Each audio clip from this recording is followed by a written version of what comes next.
wife cheated and got pregnant. I jumped out of my skin when found out who the father of a kid was. My dad was a good guy when I grew up, however when I was about 12 years old my grandma died. He didn't take it too well and became a depressed obsessed and was wasting all the money he got his hands on for booze and rum. He got fired from his job because he would rarely go to work, and my mom got so fed up with him that she gave him an ultimatum that he cleans up his act in a month or he has to go. He didn't, and my mother threw him out. I always felt bad because he lost his mom, job and family for him and tried calling him, but he never picked up. He wasn't in my life for 14 years and I tried to get in contact, but he probably changed his number so we never met up. Fast forward to around February of this year, I get a call from a random number. Turns out it's my dad and he wants to go to a park and just have a talk with me. I agree, and the next day we had a long chat about everything we've done in the past 14 years. I got some closure and I felt that feeling I had with him before his mother died. He lived in another country and got his life together so me and my mother wouldn't be so opposed to him when he came back. I don't know if he needed 14 years, but I digress. My mother is with her sick mother and wouldn't be coming back for an unspecified amount of time, so I offered him a place to stay at my house as long as he could pay for his own utilities. We were trying to save up money to have a kid later on. When I brought him back, my wife, Sarah, was opposed to this idea but calmed down when he told her that he would be paying for what he uses. Their relationship was a bit strained at first, but they really warmed up to each other, and now that I think about it, there were some red flags, like when would talk I asked them what was so funny, they would say nothing and continue their jokes. I also noticed my wife got less and less intimate with me, and when I would try to start something she was in pain, sleepy or on her period. Fast forward to a couple weeks ago, I had a double shift and got home exhausted, but when I opened the door, my dad was balls deep in Sarah. I was livid. Like it was the first time I wanted to physically offense a woman. I turned around, but they started screaming my name telling me they wanted to talk, but I ignored them and drove over to my friend, Michael's, house. I called my boss and told her that I wouldn't be able to go to work because of a family problem, and she let me, so I stayed over at Michael's house for almost a week. It was over there where I cried my eyes out. It felt like my heart had been ripped out of my chest. I hated my father the most because he'd left me for 14 years, comes back and ducks my wife. I was seriously thinking some dangerous thoughts when Michael dissuaded me from doing so. I went back home after I cooled down a bit to find out what happened. Sarah had been calling my phone, and when she saw me, I could see that she didn't get enough sleep and her eyes were red. My father came from the basement and I had them tell me when it started, how long was it for, and why they did this. My dad said that it had been happening for a couple months because Sarah made him feel young again. As he was spouting his bullcrap, Sarah was crying silently, holding her head and whispering, "I'm sorry, I don't know what came over me." After he was finished making excuses, they dropped a bomb on me. Sarah was pregnant and he was probably the father. I was seething inside and I seriously wanted to harm them both, but I managed to keep myself composed enough to ask what she wanted to do with the kid. Sarah wanted to keep the kid. Our religion, Catholic, frowns upon termination, which was funny to me, so I asked her if Catholicism frowns upon cheating, to which she silently sobbed again. My father said he wanted her to keep the child and give it an active father, in which he failed to give me. Sarah then shamelessly asked me whether or not I would help raise the kid, to which I told her to go duck herself and I would be getting a divorce. She begged me not to in the name of our religion, and it was wrong for us to do, but I was so mad that I told her if she came near me then I would probably hit her. My father asked me to do this in the name of our renewed relationship, and I told him to duck off Oswell. I feel absolutely sick to my stomach. Sarah and my father have been blowing up my phone asking for forgiveness and to reconsider everything, but I put it on D&D. It hurts so bad because the woman that I loved more than life cheated on me with my dad, who I just reconnected with. I'm honestly so torn. Does anyone have any advice in this situation? I forced cheating wife to take a lie detector, then heavier news was dropped. I found some text messages about 4 years ago, between my wife and AP. I discovered these messages a couple months before my son was born. It was probably dumb looking back on it, but I held it inside for over a year, as the information slowly ate away at me. I did this because she was in the last trimester carrying my son, and then she had postpartum depression. During this time, I put myself into counseling because I couldn't handle it on my own. I eventually confronted her about a year after it occurred, where she proceeded to deny it. Then she was like, "AP kissed me." I was pissed, but I was like, I have a 1-year-old, so I ignored it. Went to counseling, because I am supposed to believe my wife, right? All the while my gut and intuition was telling me I'm wrong. Fast forward a few years later, we moved cities, and she is being distant. I chalk it up to the move and stresses of a new job, etc. I wind up paying for a hotel for the weekend to send her out of town, because that is what she really wanted. A week after I booked the hotel, she was like, "Oh hey, it's going to be a girls' trip." I'm like, cool. Then I see a photo of the wife and another guy. So I confront her about it, and she says, "Oh, one of my GFS invited coworkers to come, and one of the other girls brought her husband." Wife didn't tell me it turned co-ed. That it turns out AP2 took a shower in the room that I bought her, and then my wife confesses that AP2 slept in her hotel room one night on the couch. She says nothing happened, he's like my little brother, we are just friends. This triggered all sorts of PTSD about AP1, because they were just friends about a month ago. I confront her again about AP1, she says nothing happened. Gut still didn't buy it. Confronted her again 4 days later, she says, "Oh, he touched my V in the car one time." I'm like, I just don't buy that, nothing further happened. No one goes to third base and stops unless you are a teenager and don't really know what you are doing. I ask her what happened, then she proceeds to tell me, she gave him oral, and a HJ in the car, and he was on top of her, but no penetration occurred. Yeah, right. So then the day after this confrontation, I get an email from her, "Yeah, I did have closeness with him, the stuff in the car happened after." I'm so sorry. I'm not stupid, and just because you admitted to AP1 stuff 4 years ago, doesn't account for your denial on what's going on with AP2, whether it's emotional or physical. I think it's both. I mean, why else hide who you are having stay in your hotel room? Anyway, I have a kid with her, and the thought of breaking up my family destroys me. But the thought of me staying with someone who straight up lied to my face multiple times over the past 5 years, makes me want to vomit. Not to mention she's doing the same crap now. I asked her to take a lie detector test after I found out about the touching, and she wound up booking it, and then backing out on advice of her counselor. The real reason she backed out was because she couldn't pass the test. But the reason she told me she didn't take it was it is inaccurate, and it's all in how the questions are asked. Nah, it's because you didn't want to tell the truth. I should also mention that the whole reason she didn't tell me was because she repressed it, because she said that she was offended when she was 9, and if she didn't say what happened out loud, then it didn't happen. Cool, I guess I can try that in court sometime. Yes, Mr. Mrs. Judge, since I didn't say it out loud, then I wasn't going 20 miles per hour over the speed limit. Shouldn't the physical offense be something that you tell your spouse about before you get married? Like, that's a pretty big thing to know. She says she still loves me, and wants to try. I'm like, why? So you can live in a nice house, and I can send you on a vacation you desperately said you needed to relax, so you can go and have a guy who you work with spend a night in your hotel room when nothing happened. She went to counseling the other day, and came home in one of the best moods I've seen her in a long time. I'm like, must be nice getting rid of all that guilt, and hiding stuff from me for the past 5 years, while I am over here trying to hold myself together. I don't feel like she has ever really had remorse. She has said sorry, but there doesn't seem to be much meaning behind it. At the end of the day, we didn't have very good communication, and that is part my responsibility as well. I asked her why she finally decided to tell LME after all these years.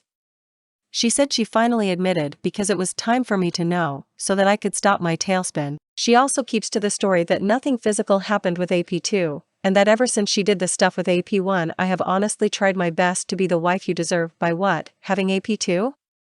And at least an EA? If not a PA? Found out wife cheated with my friends. It was my first relationship, and I was the first woman she'd ever dated. We met when we were 18. Throughout the relationship, we always had issues with her flirting with men, and I would have to confront her to ask her to stop because it made me uncomfortable, but I trusted her entirely. Every once in a while she would ask to open the relationship, and because I was insecure about not being enough for her, I would agree and let her sleep with men. This would go on for a few weeks every year, until 4 years in when I was traveling to visit my family and she asked to open the relationship while I was gone. I agreed and asked if I could sleep with a friend that had previously shown interest, but she said no.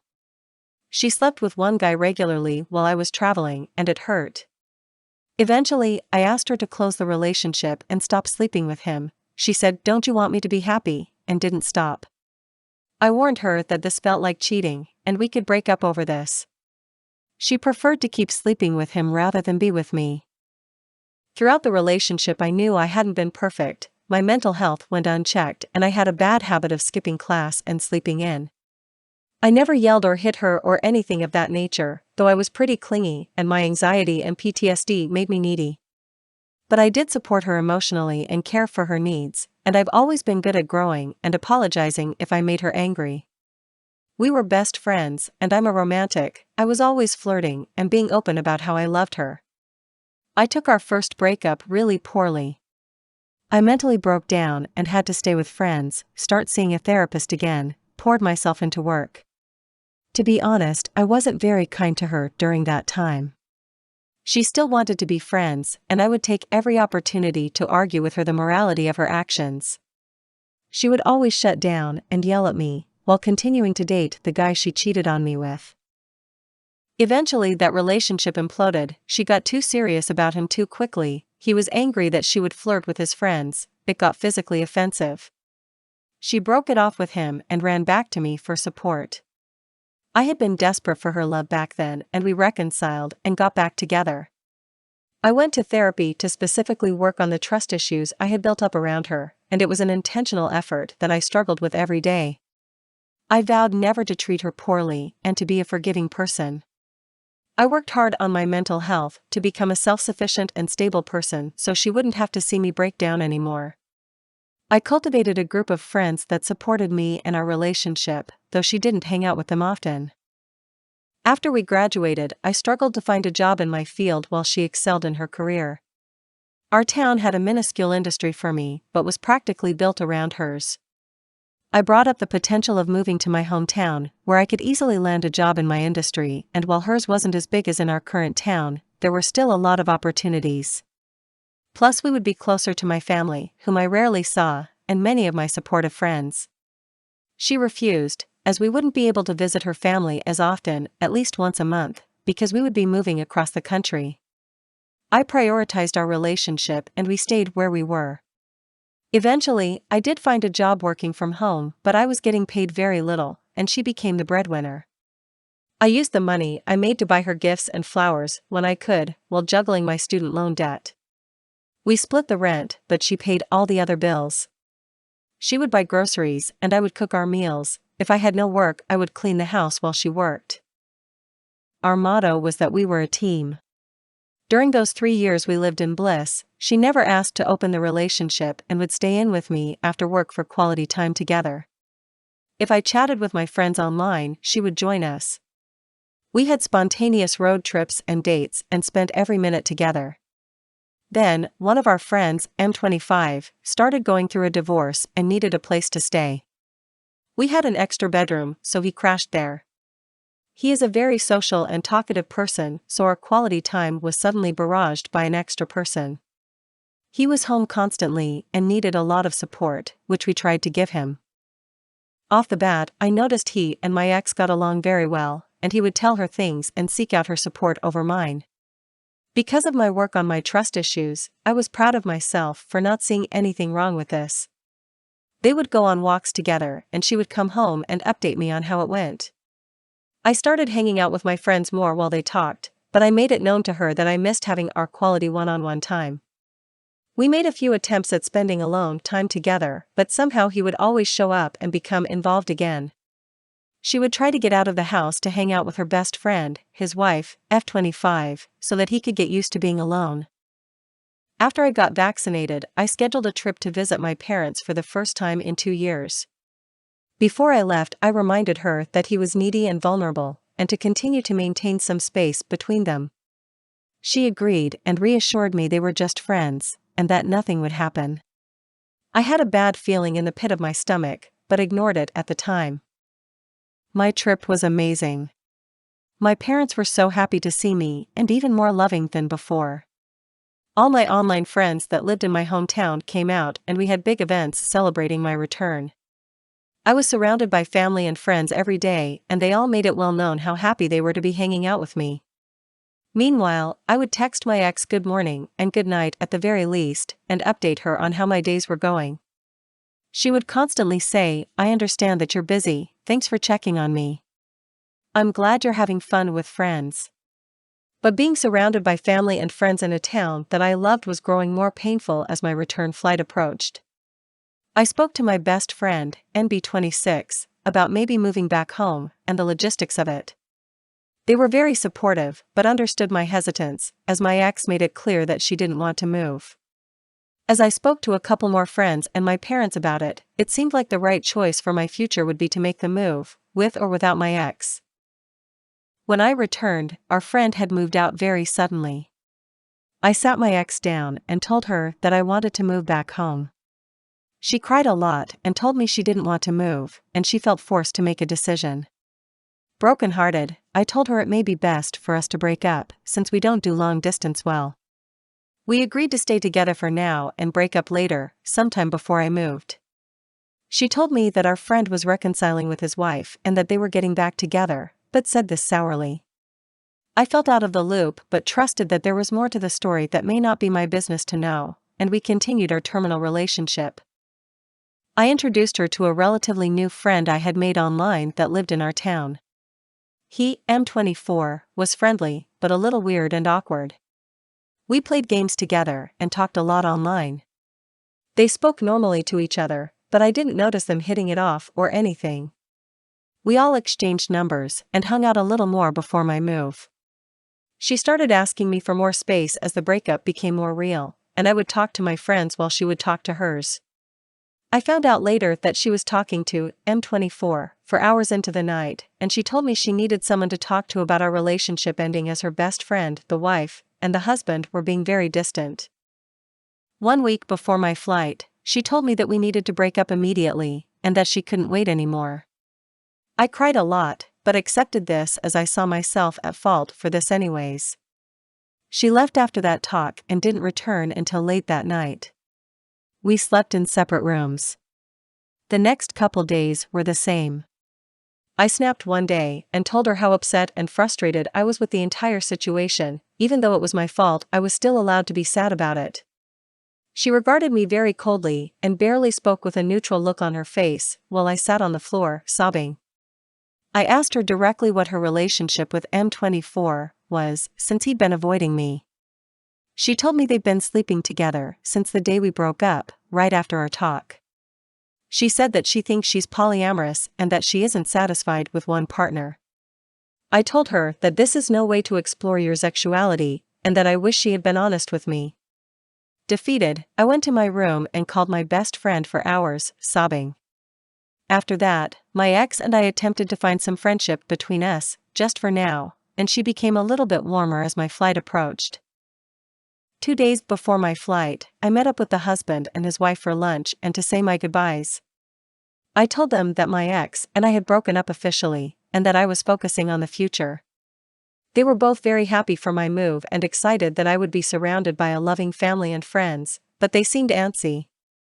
The wife finally dropped the bomb on me, while her husband looked sheepish. He and my ex were sleeping together the entire time I was out of town visiting my family, before we broke up and before I even considered moving. My ex had been telling him a story about me being an absent and uncaring partner the entire time, and that she wanted to explore polyamory.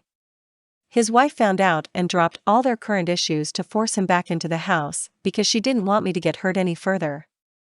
I was shocked, but had already felt defeated from the news of M24.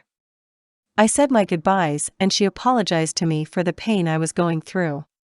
Her husband quietly apologized as well, probably knowing how deeply in the wrong he was.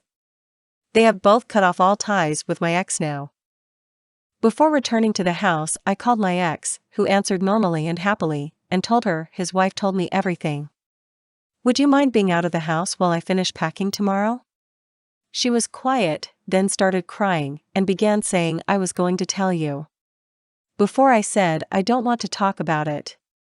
I finished packing my bags with another friend that I told everything to.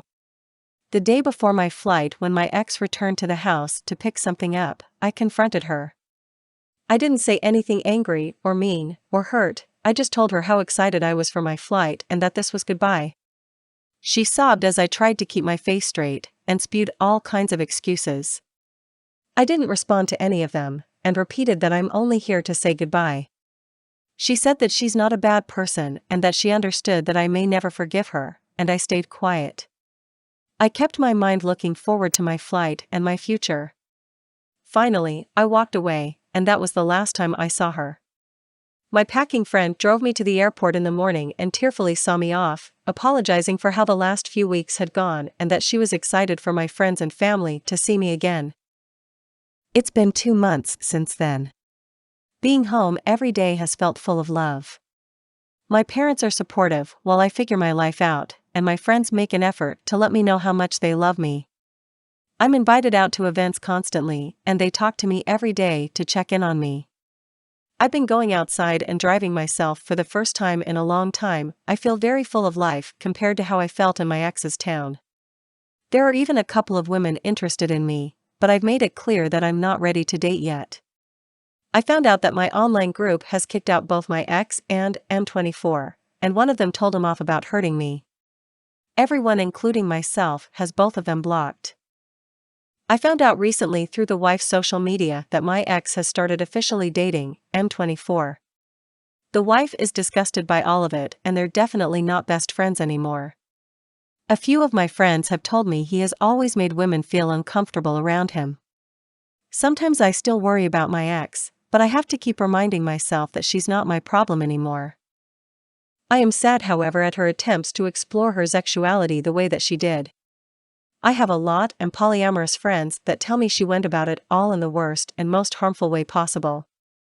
I don't hold anything against bi and poly people, and I'm sad that my ex has given them such a bad name. My friends have beautiful relationships and are wonderful, honest people. I'm meditating and exercising and socializing every day, and I've surprised myself with how easily I can make new friends. A lot of issues I assumed were inherent in me seem to have dissipated after leaving my ex. I'm not needy or insecure or clingy. I understand my boundaries and attachments and what I want in a partner. Of course, every day is still a struggle, but I am proud of myself for how far I've come.